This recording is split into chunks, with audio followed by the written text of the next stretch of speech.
Hi, this is James Maroney from collegetreasure.com. And today I'm very excited that we're interviewing Stuart Siegel. Stuart is the Director of College Tuition Solutions.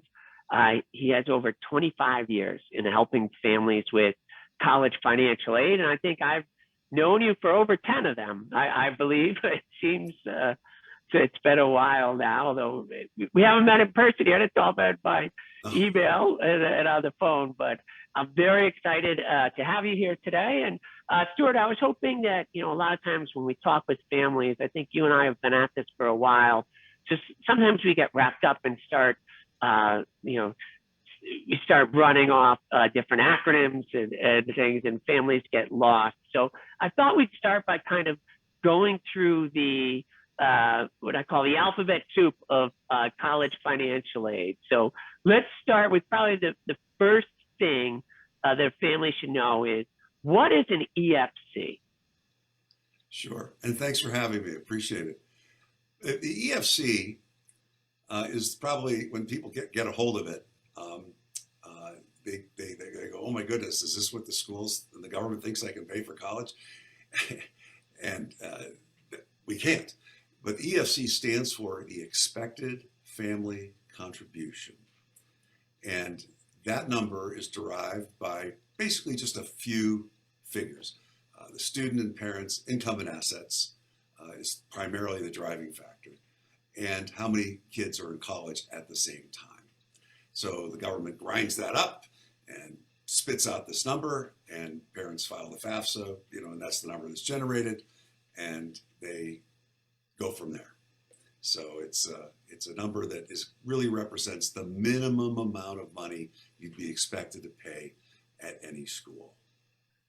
And I think the one thing that unfortunately a lot of parents get surprised by is that they have to file for financial aid every year, right, of the 4 years. And so now talking about the EFC, or the expected family contribution, when should a family learn what their EFC is and what colleges are going to expect them to pay? Yeah, that's a great question. Well, everybody comes into the awareness that they need to do something at different times. So I would just say, as soon as you realize your student's going to go to college, which hopefully is when they're young and you've been able to do some savings for it, to meet that EFC, the minimum amount you'd be expected to pay. But as soon as it's practical, and it really depends on the family. For example, people who own a business and maybe can control their income would want to know their options sooner than later, because they may need to talk to a tax person, for example.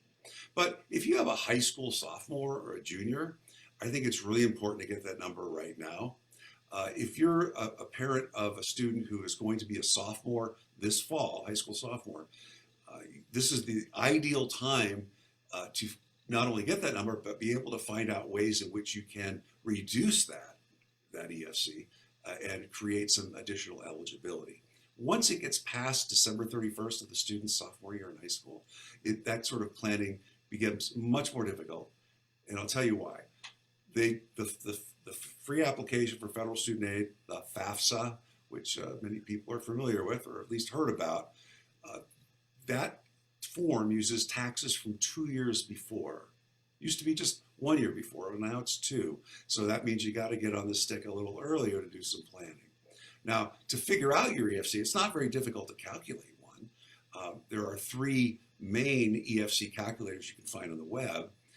We mostly use the College Board's Expected Family Contribution Calculator, because not only does it calculate the federal number, that's the one you would get when you file the FAFSA, that's your official one. It also calculates what's known as the institutional EFC, and that asks for more information than the FAFSA does. Now, there's about 200 schools in reality. I mean, there's other schools that use this, the form that calculates your institutional EFC, but primarily it's about 200 of the more competitive schools. Okay, and they calculate, include in that calculation things like a business. They include the value of your home, farms, that sort of thing. Now, I said there are 3 main EFC calculators.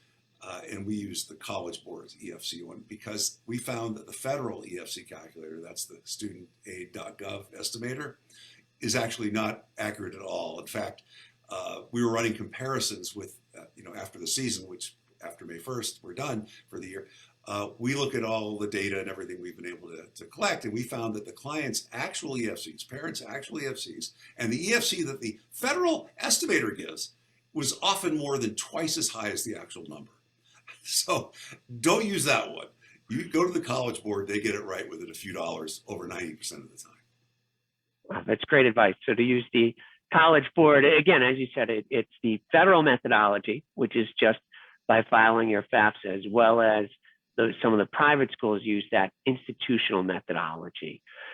You mentioned, knowing earlier, right, and before that prior year, in case there's anything you can do to lower, a student or a family can do to lower their expected family contribution. What are there any tips? I know every family is different, right? So every circumstance is going to be different, but are there any tips you can share or advice you can give to families who want to try to lower their EFC, or is there just nothing you can do? It is what it is. Well, yeah, that's a good question. And here's it's not an easy answer, not an easy question to answer exactly, because I can give a variety of things. I can mention things, but does it apply to every family? Well, no. Every family is pretty unique. And the financial aid rules and regulations are pretty complex. So it really depends on the family. But generally, I can tell you how to avoid making mistakes that could increase your expected family contribution, and so that you get it closer to the real one. For example, for the family we call the W-2 families, either one or two parents working, they work for an employer and they get a W-2, and they don't have a lot of assets. They don't have a lot of stocks and bonds outside of their 401k or retirement account, right? So other than, there isn't a whole lot you can do other than make an appeal to the financial aid office if you've had some special circumstances pop up. And going back 2 years from your tax return, if you're providing that information, well, a lot could have happened between the time you did your tax. Like we just finished with 2020. So a lot could happen because we're looking at the 22-23 school year. So a college, you want them to know if something, got in the way of making that number irrelevant, for example. So, but generally speaking, if you avoid including your IRA, 401k, 403b, retirement assets included in the assets you have. It does say checking and savings, and cash laying around your home. But, if you read the instructions, be real clear, it does tell you what not to put in, like the value of your home, the equity you have. It also has a business assets section, but if you read that carefully, you generally have to have more than 100 employees to put that in. Now that's right now. That's going to change in a couple of years. But for now, if you have more than 100 employees and you own more than 50% of the business, you don't count it at all. Okay. So all things being equal, avoiding mistakes like that, that's about the most important thing you can do. I give you a quick example of a family who came to me through our FAFSAssist.com website, through a webinar we did with one of the scholarship organizations. And they filed their FAFSA on their own, and they came up with that expected family contribution number of $322,000 and a couple of dollars. That's a lot of money. They signed up for a little advanced service, so I looked at everything, and we got their EFC to $600. Now, what did that do? Well, it qualified the student for a federal Pell Grant, which is now almost $7,000 free money, also state grant. So that was very important. Saved the family about $11,000 to $12,000 all told. Now, some schools accepted the change, others did not. Fortunately, the student had a lot of different schools to apply to, but that can go to tell you, because the school would not tell you, oh, you made that mistake.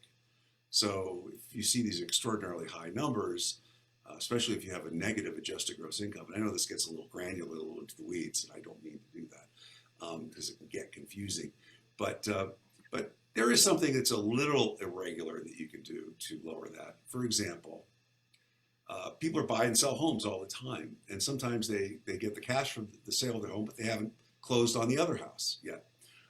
So you're in the middle of buying another one, for example, or you have a major purchase you're going to make, and you're filling out the FAFSA or the profile, CSS profile for your son or daughter.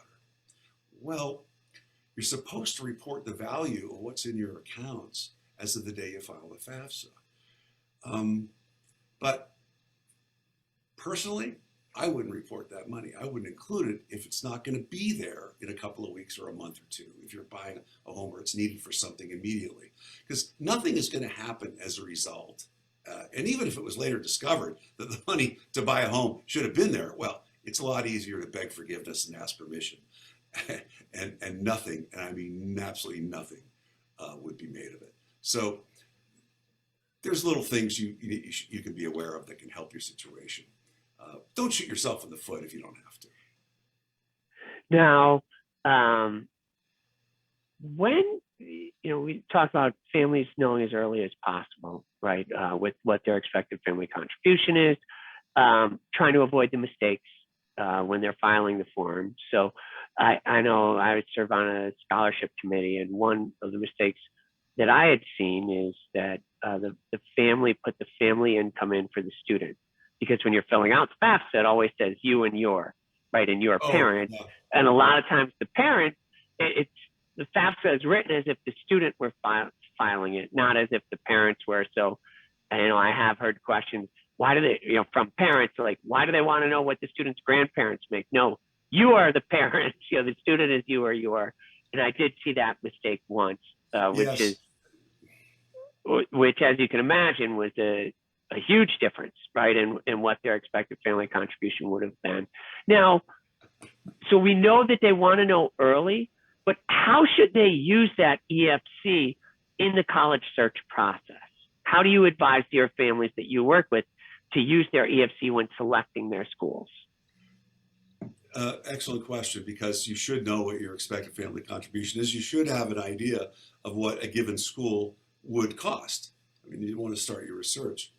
But I think even more important, I will address that, but I think even more important is to know as soon as possible what you can afford to do, regardless of what the EFC is.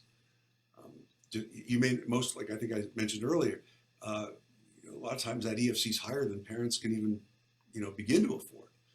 Just because you have a certain income or a certain amount of money doesn't mean that because you might live in an expensive part of the country, you might have special expenses that need to be taken into consideration that FAFSA doesn't look at.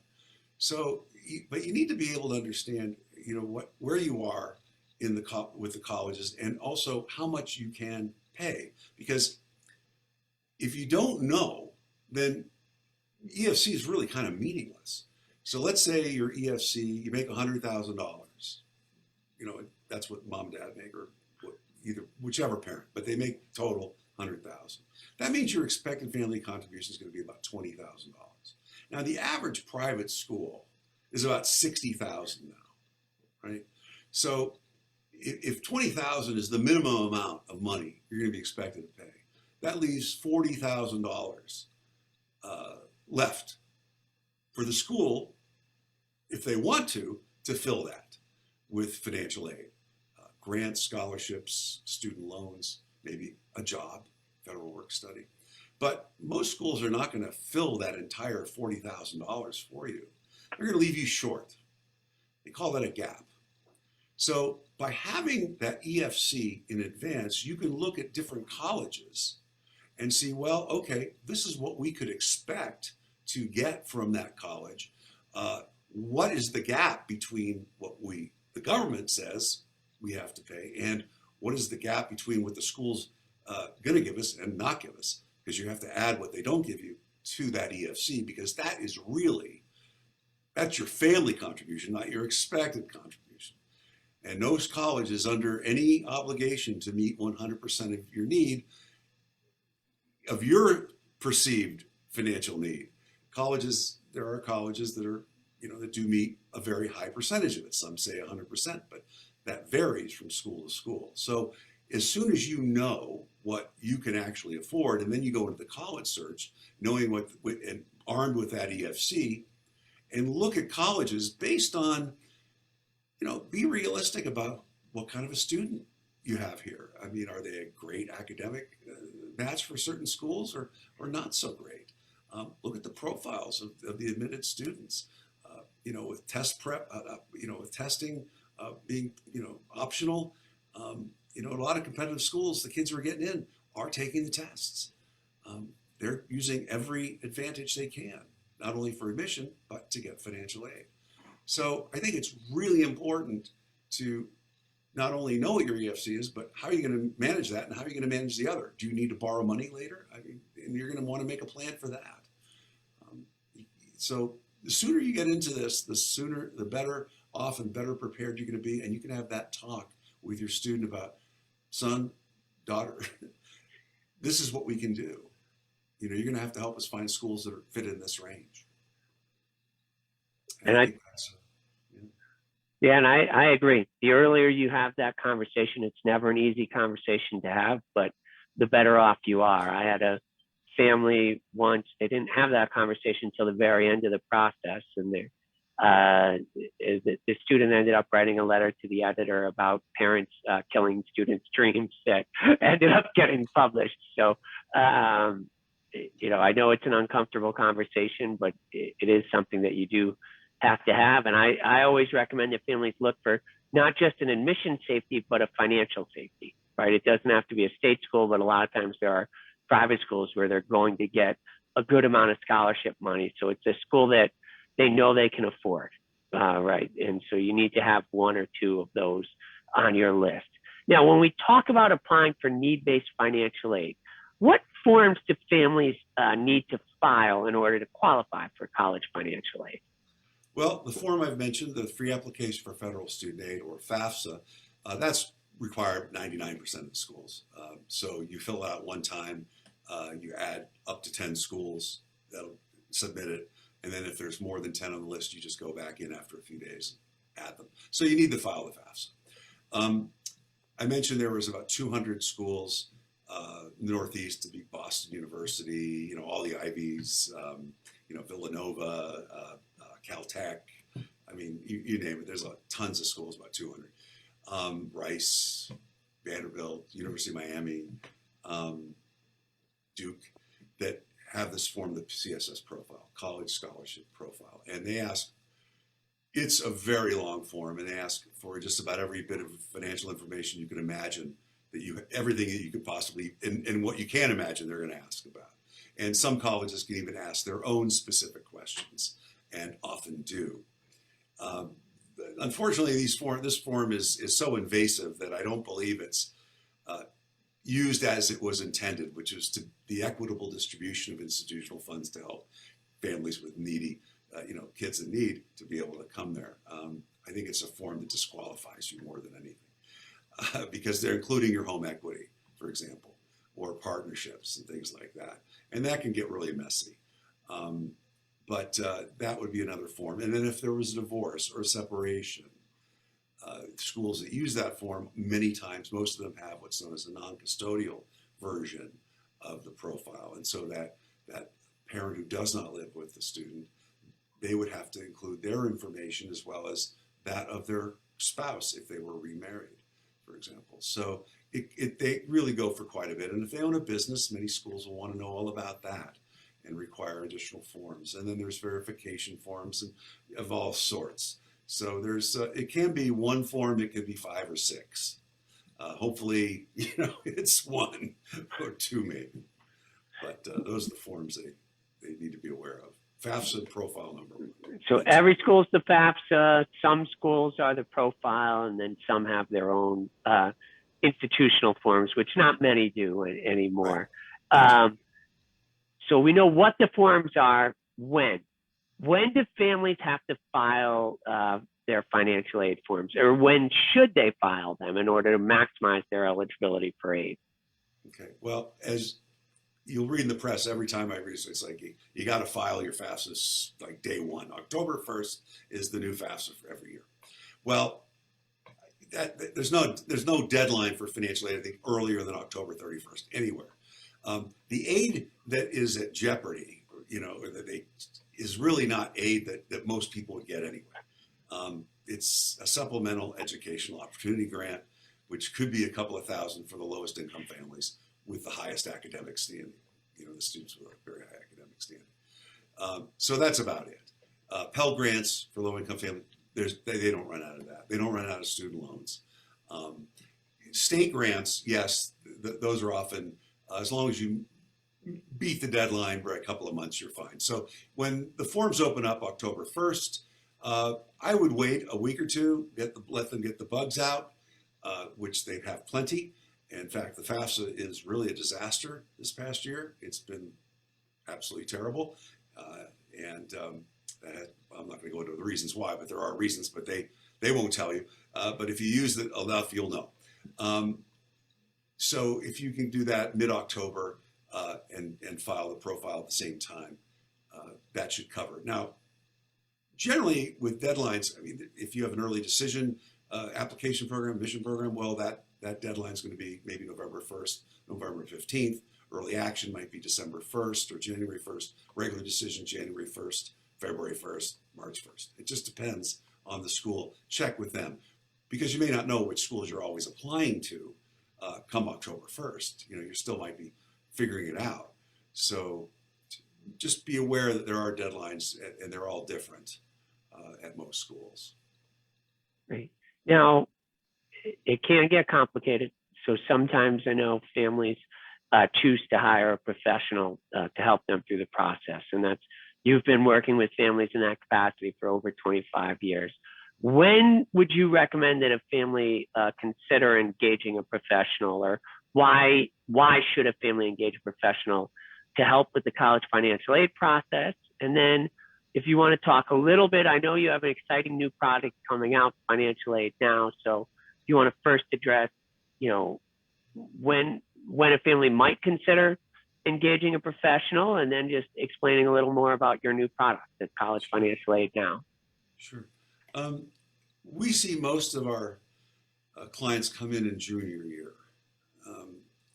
I wish they would come in sooner, but they never do. So they always miss that December 31st of the sophomore year deadline. So it does limit some of the things you can do to help them.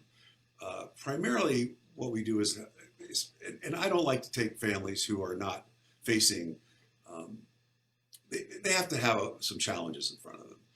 And it might just be that they're applying to a lot of highly competitive schools, and they have a business, there's divorce, there's trusts, there's a variety of things they might have. Or there's special circumstances they're going to need to explain, need to write the school about. There's different ways to do that.